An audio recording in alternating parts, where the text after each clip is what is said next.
Hello everyone, I'm Wendell Jones and welcome to this edition of the program, The Platform. On this program, we examine the national issues of the Bahamas, and on our program today, we are going to venture into some international issues as well. Our guest on the program today is a Bahamian who is working in the United States of America in academia. He has been working at a number of colleges and universities, and currently he is a professor at Central Texas College.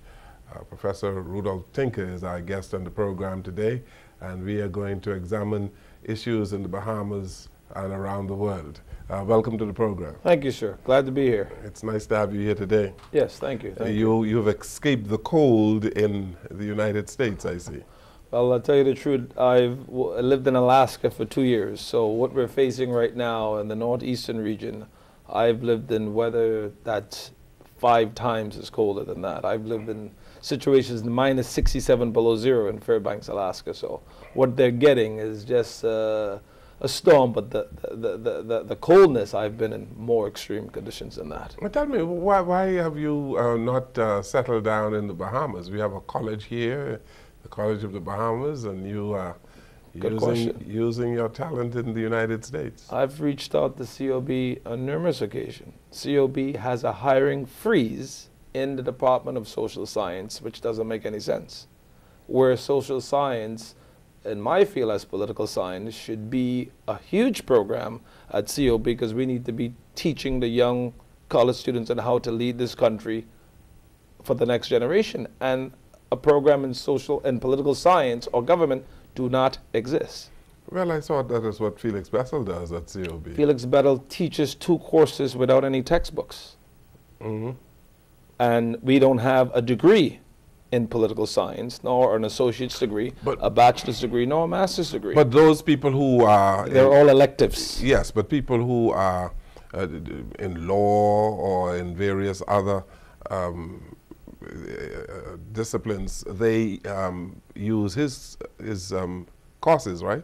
Those courses are electives. When in an academia, a required course is a course that is mandated that you have to take, and an elective you take because you choose to take it. Yes, but why can't Big you difference. be such a professor as Felix Bessel? I've spoke to Dr. Sumner and other individuals at the college, and they said they're on a freeze. I was hoping to come down and start teaching in January, but the college is on a freeze. You have 1 full-time professor at COB, which supposedly was supposed to be going on retirement, but is still there. And you have 2 adjuncts. I don't know why the college is continuing to in a way, not allow that area to grow. I mean, we have students graduating from COB, graduating from high school, that knows very little about the government of their own country, because it's not taught anywhere. This is a problem. I think this is a huge problem. I think if we have a smarter generation of Bahamians that know their constitution inside out, that knows past history about Bahamian government, knows the style of Sir Lyndon Pillen, the style of Hubert Ingraham, the style of the current Prime Minister, know landmark cases that the Supreme Court decided on, and know how these things affect their lives, then you will have an extreme, intelligent populace that will demand more from their government. But we don't have that case here because it's not being taught anywhere. So where you are at Central Texas College, you are teaching the American... Right now, the 2 courses I'm teaching, what I've been teaching with them for a while, is U.S. government and the government of Texas. But in prior institutions where I was the program chair for 900 students in Florida, Evers University, I was a program chair for criminal justice, homeland security, paralegal, and an American government program where I've taught international relations, comparative politics. I've taught courses in terrorism. I've taught courses in homeland security, international relations. I've taught, I could design an entire curriculum for COB based on the issues of the Bahamas and compare and contrast it with what's going on in the Western world and what's going on in the Asian world, because we have to produce global citizens now. The internet has made the world a small place. 100 years ago, it took about a month to get a note from here to England.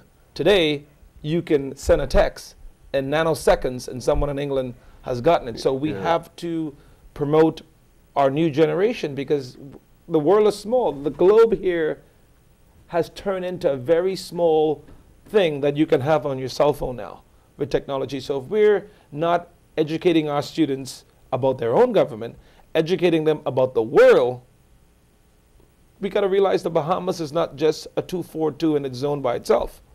We're in the Caribbean region.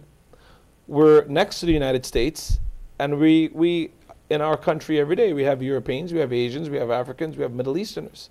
So we have to start making global students out of that COB. And I always say there's no rush for University of the Bahamas if COB is inefficient. And you are now calling COB an inefficient institution. COB is inefficient in many ways. Number one, you're not properly staffed at the school. Number two, COB is one of the most expensive schools in the regions. Okay? Number three, it's very expensive for Bahamians to go to that school. Number four, they're not popping out degrees that are so vitally needed for the Bahamas. COB should be producing so many nurses, so many teachers, so many advanced police officers with degrees in forensics, with degrees in criminal justice. This is non-existent. Why do you call it expensive? Because there are many Bahamians who really do believe that it is less expensive for them to attend COB than to attend, say, Central Texas College. Because if you attended Central Texas College, you have to pay room and board and all the rest of it. I'll give you an example. For an American who lives in Texas that goes to Central Texas College, one course is $180. At COB, that's about 5 times the price. 5 times the price? About 5. If you look at the tuition of COB, it's much higher for a citizen in this country to go to COB to compare to a Texan going to COB. Now, if that Texan, let's say I'm from Florida and I go to Central Texas College, I have to pay about 5 times the price because I'm not from Texas. Yeah, we're talking about the cost of Bahamians attending COB. Right, Bahamians. That cannot be higher than it is for a Bahamian to attend Central Texas College. I agree with you there, but, but that comparison I don't want to make, because you know why? The state of Texas subsidizes that education for taxpayers. No, we got to talk about... We're talking Bahamians now. We got to talk about the Bahamians living here. They should not be paying such a high rate to go to their own institution. The College of the Bahamas is subsidized by the government of the Bahamas. That's why the tuition should be lower. It is as low as it can be right now, I am told, I'm given the cost of running the College of the Bahamas. I'm showing you the comparison. A course and seat in Central Texas College for a Texan from the state of Texas is $180. Well, we'd Let's take that same course and put it at COB. Well, we'd expect that. We should not expect that. No, we should expect that the Central Texas College is able to charge a lower rate to their citizens in Texas than Bahamians are able to charge at the College of the Bahamas. Why would you expect that? Because of the size of your state. Because of a whole range of issues. We have 3. You have endowments, a whole range of issues in Texas. Well, this is a small developing country. Well, what is don't tie the developing country to the COB. Let's just stick with COB. It's a small then developing COB country. should go out and get our ability to afford it. COB should go out there and get the endowments. It's the government duty to educate its people. It is the government duty to educate people. When you put education at an expense where the average Bahamian can't afford to go with it, I have a problem with that. It's too expensive. They're not producing the degrees they should be producing to fill all these sectors. And why should we be getting teachers from abroad, getting nurses from abroad? We should be pumping out more doctors and teachers and lawyers, et cetera, that the Bahamas could be sending these people in other parts of the Caribbean. We're importing them. Per capita, I think the Bahamas is doing extremely well 33,000 in terms of the number of professional Bahamians that we have in medicine, in law, and accounting, and all the rest of it. As a matter of fact, when lawyers are called to the bar in the Bahamas, 20 and 30 at a time, people are asking the question, well, where are all these people going to practice? Exactly. Saturated with I am told by Dr. Robin Roberts that we have over 1,000 young physicians in the country. But that's good. Yes. That is good. Yes. And so there are a good number of Bahamians who are watching you tonight who disagree with you. I don't think so. And I'll tell you why they disagree with you.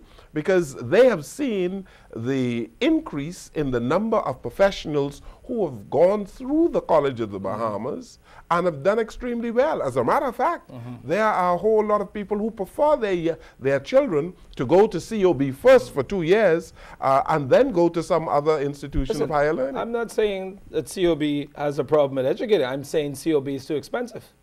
So don't twist what I'm trying to say. You said a whole lot of I things. said COB is too expensive, and a lot of the degrees they're pushing out is not going into the sectors that the country needs. Look, for example, the police department.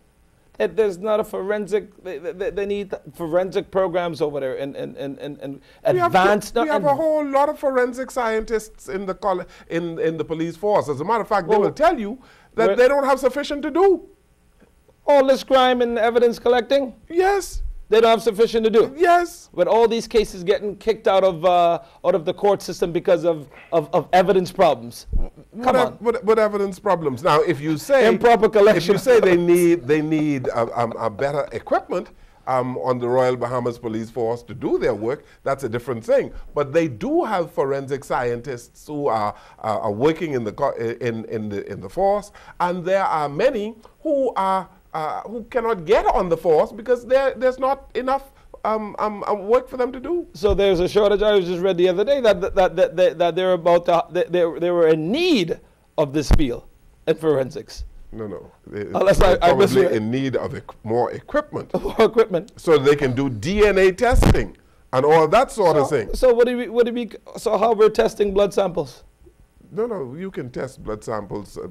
You can do blood samples. But we're talking about DNA testing. DNA testing. How Yes. well, the blood, you get the DNA for the blood. How they doing that right now? No. I'm saying to you that you can do.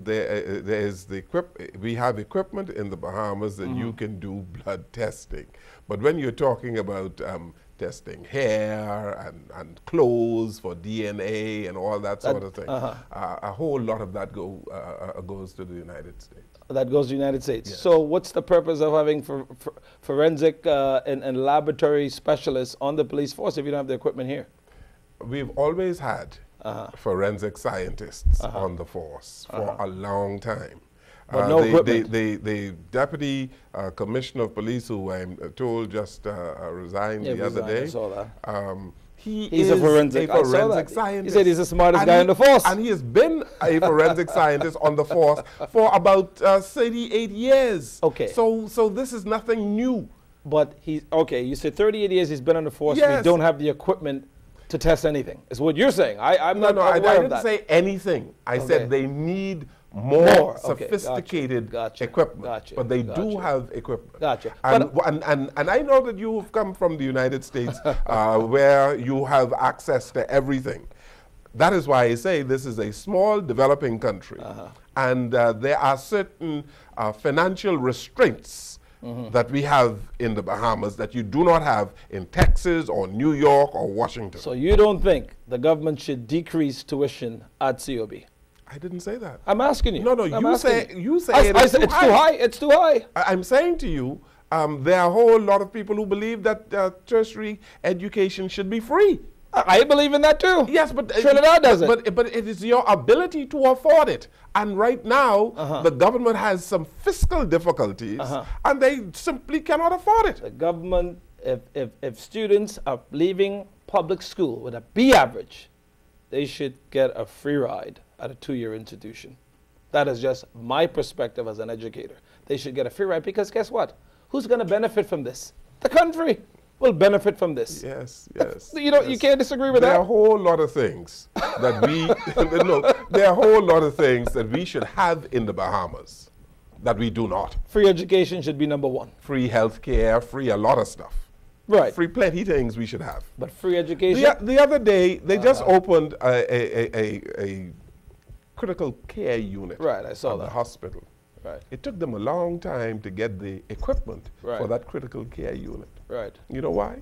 Why? They had the money. They had the money. They had to borrow the money. Right. They had to borrow the money from First Caribbean. Borrow the money. Well, now we have that. So we should. No, but you have a problem with that. We can talk about that. Let's take a break. He has a problem with that. We're going to take a break right here. And when we return, Professor Rudolph Tinker, our guest on the program today, we'll come right back.